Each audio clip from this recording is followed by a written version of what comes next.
Back by popular demand, I bring you the next book in C.S. Lewis's The Chronicles of Narnia.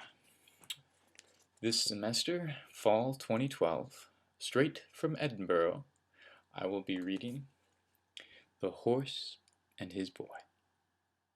So, without further ado, Chapter 1. How Shasta set out on his travels. This is the story of an adventure that happened in Narnia and Calerman, and the lands between, in the Golden Age when Peter was High King in Narnia, and his brother and two sisters were king and queens under him.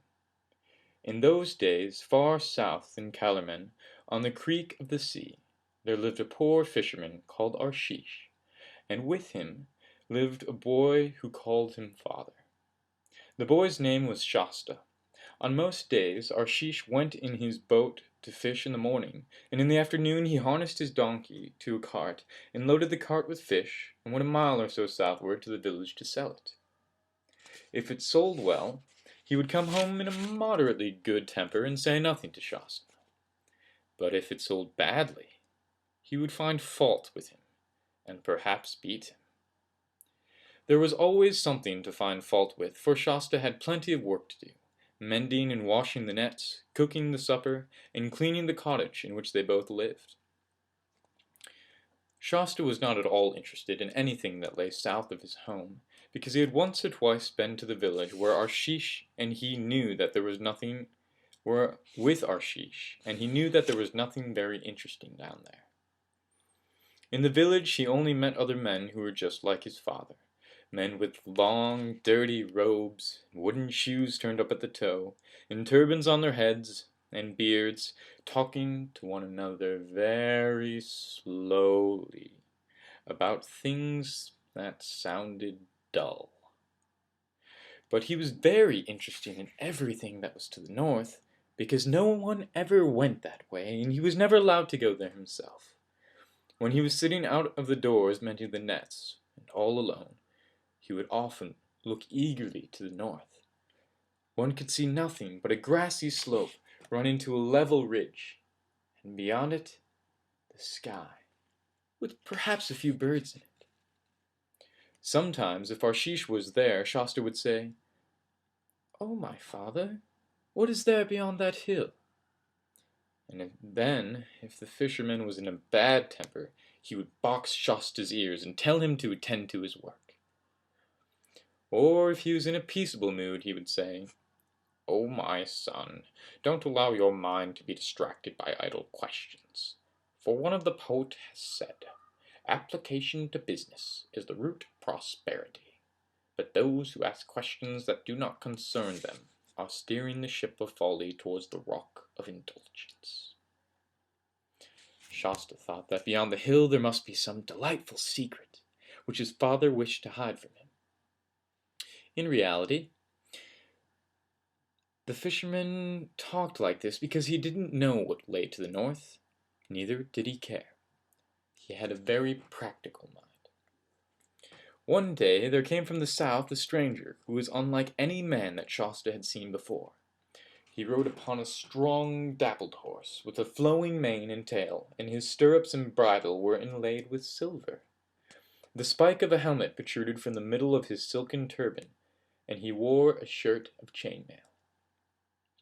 By his side hung a curving scimitar, a round shield studded with the bosses of brass hung on his back, and his right hand grasped a lance. His face was dark, but this did not surprise Shasta, because all the people of Calerman are like that. What did surprise him was the man's beard, which was dyed crimson and curled and gleaming with scented oil. But Arshish knew by the gold ring on the stranger's bare arm that he was a Tarkin, or great lord, and he bowed kneeling before him till his beard touched the earth, and made signs to Shasta to kneel also. The stranger demanded hospitality for the night, which of course the fisherman dared not refuse. All the best they had were set before this Tarkin for supper, and he didn't think much of it. And Shasta, as always happened when the fisherman had company, was given a hunk of bread and turned out of the cottage. On these occasions he usually slept with the donkey in his little thatched stable, but it was much too early to go to sleep yet, and Shasta, who had never learned that it was wrong to listen behind doors, sat down with his ear to a crack to the wooden wall of the cottage to hear what the grown-ups were talking about. And this is what he heard. "And now, my host," said Tarquin, "I have a mind to buy that boy of yours." "Oh, my master," replied the fisherman, and Shasta knew well by the wheeling tone and the greedy look that he was probably coming into his face as he said it. "What price could indulge your servant, poor though he is, to sell into slavery his only child, and his own flesh? Has not one of the poets said, 'Natural affection is stronger than soup, and offspring more precious than carbuncles'?" "It is even so," replied the guest dryly, "but another poet has likely said, 'He who attempts to deceive the judicious is already bearing his own back for the scourge.' Do not load your aged mouth with falsehood. This boy is manifestly no son of yours, for your cheek is as dark as mine, but the boy is as fair and white, like the accursed but beautiful barbarians who inhabit the remote north." "How well it was said," answered the fisherman, "that swords can be kept off with shields, but the eye of wisdom pierces through every defense. Know then, O my formidable guest, that because of my extreme poverty I have never married and had no child. But in that same year in which Tisroc, may he live forever, began his august and beneficial reign, on a night when the moon was at her full, it pleased the gods to deprive me of my sleep. Therefore I rose from my bed in this hovel, and went forth to the beach to refresh myself with looking upon the water and the moon and breathing the cool air. And presently I heard a noise as of oars coming to me across the water, and then, as it were, a weak cry. And shortly after, the tide brought to me the land a little boat, which there was nothing but a man lean with extreme hunger and thirst, who seemed to have died but a few moments before, for he was still warm, in an empty waterskin, and a child still living. "Doubtless," said I, "these unfortunates have escaped from the wreck of a great ship, but by the admirable signs of the gods, the elder has starved himself to keep the child alive, and has perished in sight of land. Accordingly, remember how the gods never fail to reward those who befriend the destitute, and be moved by compassion, for your servant is a man of tender heart." "Leave out these idle words in your praise," interrupted Tarquin. "It is enough to know you took the child, and I have 10 times his worth of daily bread out of him in labor, as any one can see. And now tell me at once what price you paid for him, for I am wearied by your loquacity." "You yourself has wisely said," answered Arshish, "that the boy's labor has been to me of inestimable value. This must be taken into account in fixing a number. For if I sell the boy, I must undoubtedly either buy or hire another to do his work." "I'll give you 15 crescents for him," said the Tarquin. "15?" said Arshish, in a voice that was something between a whine and a scream. "15 for the prop of my old age, and the delight of my eyes. Do not mock my great beard, Tarquin, though you may be. My price is 70. At this point, Shasta got up and tiptoed away. He had heard all he wanted, for he had often listened when men were bargaining in the village, and knew how it was done. He was quite certain that Arshish would sell him in the end for something much more than 15 crescents, and much less than 70, but he and the Tarquin would take hours in getting to agreement. You must not imagine that Shasta felt at all as you and I would have felt if we just overheard our parents talking about selling their slaves. For one thing, his life was already little better than slavery. For all he knew, the lordly stranger on the great horse might be kinder to him than Arshish. For another, the story about his own discovery in the boat had filled him with excitement and with a sense of relief. He had often been uneasy, because try as he might, he had never been able to love the fisherman, and he knew that a boy ought to love his father. And now apparently there was no relation to Arshish at all, That took a great weight off his mind. Why, I might be anyone, he thought. I might be the son of a Tarkan myself, or the son of the Tisroc, may he live forever, or of a god. He was standing out in the grassy place before the cottage while he thought these things. Twilight was coming on apace, and a star or two was already out, but the remains of the sunset could still be seen in the west. Not far away, the stranger's horse, loosely tied to an iron ring in the wall of the donkey stable, was grazing. Shasta strolled over to it and patted its neck. It went on tearing up grass and took no notice of him. Then another thought came into Shasta's mind. I wonder what sort of man the Tarkan is, he said aloud. It would be splendid if he was kind. Some of the slaves in a great lord's house have next to nothing to do. They wear lovely clothes and eat meat every day. Perhaps he'd take me into the wars, and I'd save his life in a battle, and he'd set me free and adopt me as his son, and give me a palace and a chariot and a suit of armor. But he might be a horrid, cruel man. He might send me to work on the fields in chains. I wish I knew. How can I know? I bet this horse knows. If only he could tell me. The horse had lifted its head. Shasta stroked its smooth as satin nose and said, I wish you could talk, old fellow. And then, for a second, he thought he was dreaming. For quite distinctly, though in a low voice, the horse said, But I can. Shasta stared into its great eyes, and his own grew almost as big with astonishment. How did you ever learn to talk? He said. Hush, not so loud, replied the horse. Where I come from, nearly all the animals talk. Wherever is that? asked Shasta. Narnia, answered the horse.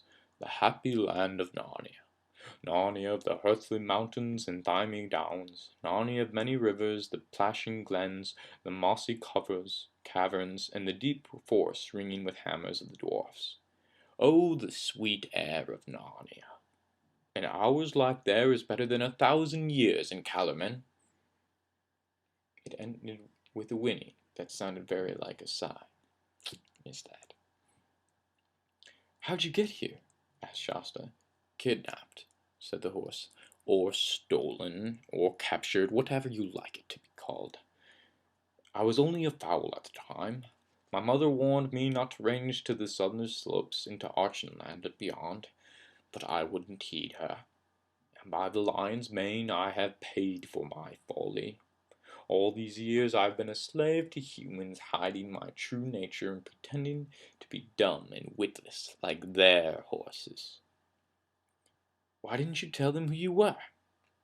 Not such a fool, that's why.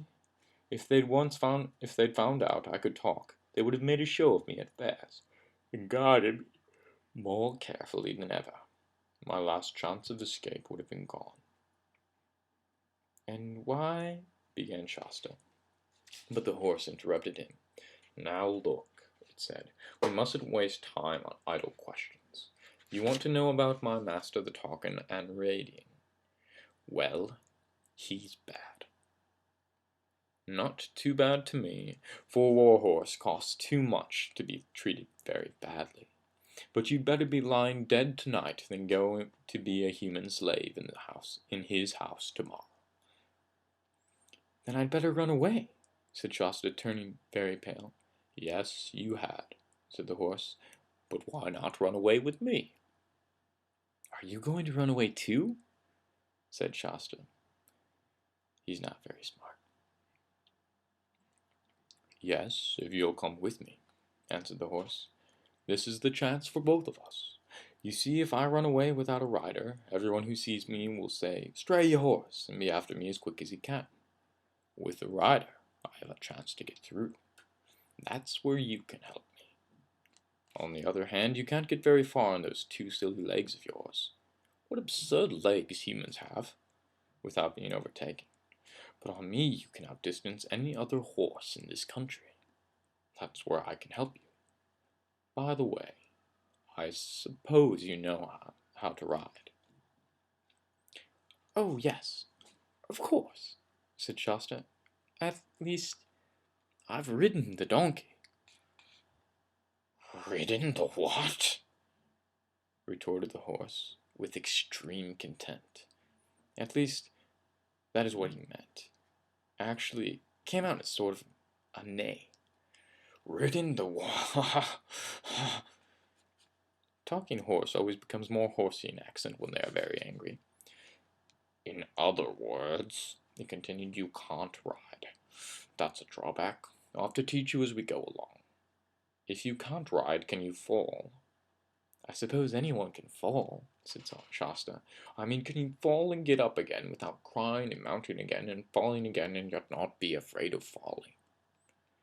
I'll try, said Shasta. Poor little beast, said the horse in a gentler tone. I forget you're only a foal. We'll make a fine rider of you in time.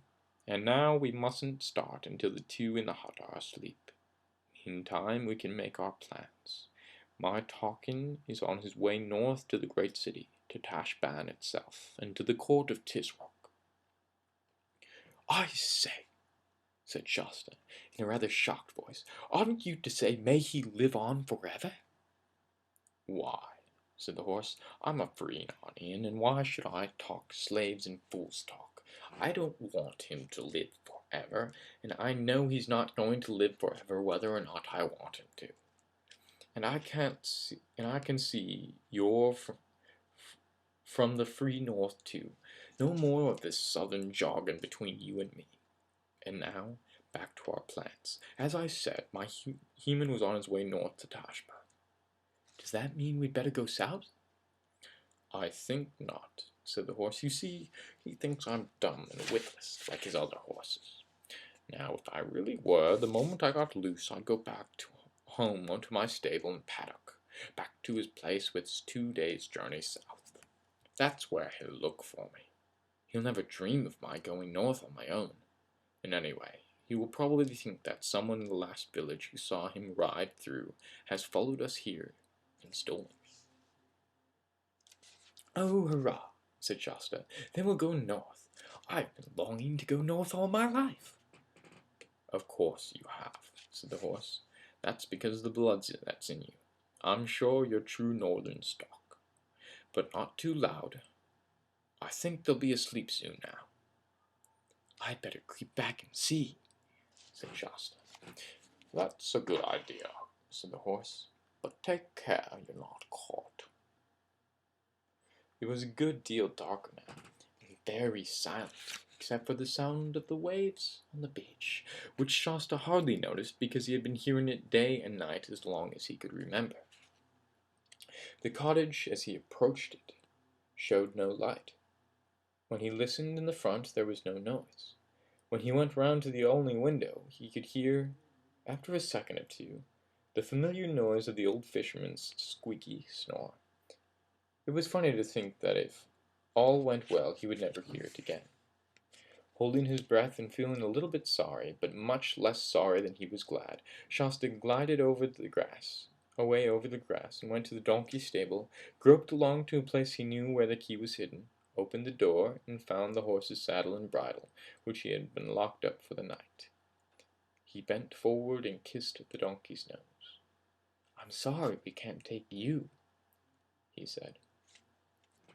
There you are at last, said the horse when he got back to it. I was beginning to wonder what had become of you. For the next few minutes Shasta was at work, very cautiously to avoid jingling, while the horse said things like, Get that girth a bit tighter, or you'll find a buckle down lower down, or you'll need to shorten those stirrups a bit, or... Oh, never mind, that was the last one. When all was finished, it said, Now we've got to have reins for the look of the thing, but you won't be using them. Tie them to the saddle-bow, very slacking, so I can do what I like with my head. And remember, you're not to touch them. What are they for, then? Asked Shasta. Ordinarily, they're for directing me, replied the horse. But as I intend to do all the directing on this journey, you'll please keep your hands to yourself. And there's another thing. I'm not going to have you grabbing my mane. But I say, pleaded Shasta, if I'm not to hold on by the reins or by your mane, what am I to hold on by? You'll hold on with your knees, said the horse. That's the secret of good riding. Grip my body between your knees as hard as you like. Sit up straight, straight as a poker. Keep your elbows in, and by the way, what did you do with the spurs? Put them on my heels, of course, said Shasta. I do know that much. Then you can take them off and put them in the saddlebag. We may be able to sell them when we get to Tashbaan. Ready? And now I think you can get up. Ooh, you're a dreadful height, gasped Shasta after his first and unsuccessful attempt. I'm a horse, that's all, was the reply. Anyone would think I was a haystack from the way you're trying to climb up me. There, that's better. Now sit up and remember what I told you about your knees. Funny to think of me, who has led cavalry charges and won races, having a potato sack like you in my saddle. However, off we go. It chuckled, unkindly. And it certainly began their night journey with great caution. First of all, it went just south of the fisherman's cottage to the little river where they ran into the sea. It took care not to leave in the mud some very plain hoof marks pointing south. But as soon as they were in the middle of the ford, it turned upstream and waited until they were about 100 yards further inland to the cottage. Then it selected a nice, gravelly bit of bank, which would take no footprints, and came out on the northern side. Then, still at a walking pace, it went north to the cottage, the one tree, the donkey stable, and the creek. Everything, in fact, Shasta had ever known, had sunk out of sight in the gray summer night darkness. They had been going uphill, and now were at the top of the ridge, that ridge which had always been the boundary of Shasta's known world. He could not see what was ahead, except it was all open and grassy. It looked endless, wild, and lonely and free. I say, observed the horse, what a place for a gallop, eh? Oh, don't, let's, said Shasta. Not yet. I don't know how to. Please, horse, I don't know your name. Bree henny broony hoy ha. That's a mouthful, said the horse. I'll never be able to say that. Neither could I, said Shasta. Can I call you Bree? Well, if that's the best you can do, I suppose you must, said the horse. And what shall I call you? I'm called Shasta. Said Bree. Well, now, there's a name that's really hard to pronounce. But now about this gallop. It's a good deal easier than trotting if you only knew, because you don't have to rise and fall. Grip your knees. Keep your eyes straight ahead between my ears. Don't look at the ground. If you're going to fall, just grip harder and sit straighter. Ready? Now, for Narnia and the North. The end of chapter 1.